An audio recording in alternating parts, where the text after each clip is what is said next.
High, চলে এলাম একটা নতুন ব্লগ নিয়ে। আরে প্রথমেই ট্রেন লাইন দিয়ে শুরু করলাম, কারণ আমি নিজের লুকটা নিতে ভুলে গেছি। আমরা বর্ধমান থেকে প্রথমেই চলে গেলাম দুর্গাপুর, কারণ আমরা লেট হয়ে গেছিলাম। দুর্গাপুর থেকে একটু ঘোরাঘুরি করে আমরা চেপে পড়লাম ট্রেনে, আর আমরা যাচ্ছি মথুরায়।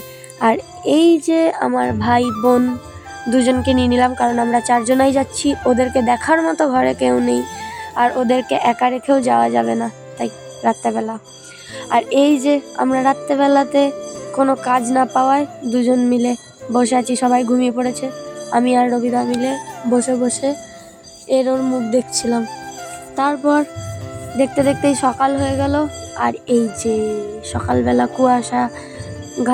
কুয়াশা ঢাকা মেঘ, তার কিছুক্ষণের মধ্যেই আমরা পৌঁছে গেলাম মথুরা। আর মথুরা থেকে আমরা বৃন্দাবনের উদ্দেশ্যে বেরিয়ে গেলাম। দেখো রাস্তাগুলো কি সুন্দর, কলকা করা। এইগুলো আর একটু কাছ থেকে নিলে হয়তো আরও বেটার আসতো। তারপর আমরা কিছুক্ষণের মধ্যে পৌঁছে গেলাম বৃন্দাবন। আর বৃন্দাবনে পৌঁছেই আমাদের ফার্স্ট কাজ হচ্ছে কেসিঘাটে চান করা, কারণ কেসিঘাটে চান না করে আমরা বৃন্দাবন দর্শন করতে পারবো না। কিছুক্ষণ জলের মধ্যে কুস্তাকুস্তি করে আমরা উঠে পড়লাম আর গিয়ে মন্দিরে ঘুমিয়ে গেছিলাম। তারপর আমরা রাত্রেবেলা বেরিয়েছিলাম জগৎ শেঠের মন্দির দর্শন করতে। আর এই যে রাত হয়ে গেছে আমাদের, ততক্ষণে বন্ধ হয়ে গেছিল, কিন্তু লাস্ট দর্শন বাকি ছিল, তার জন্য আমাদের যেতে দেওয়া হয়েছিল। আর এই যে সোনার তাল গাছ, এখানে 91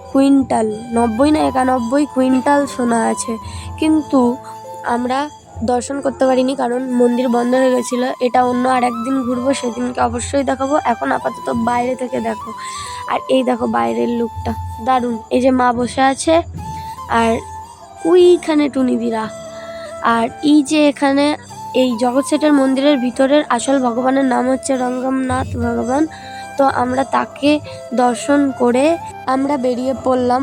অন্য কোনো মন্দির আর দর্শন করতে পারিনি, কারণ মন্দির বন্ধ হয়ে গেছিলো।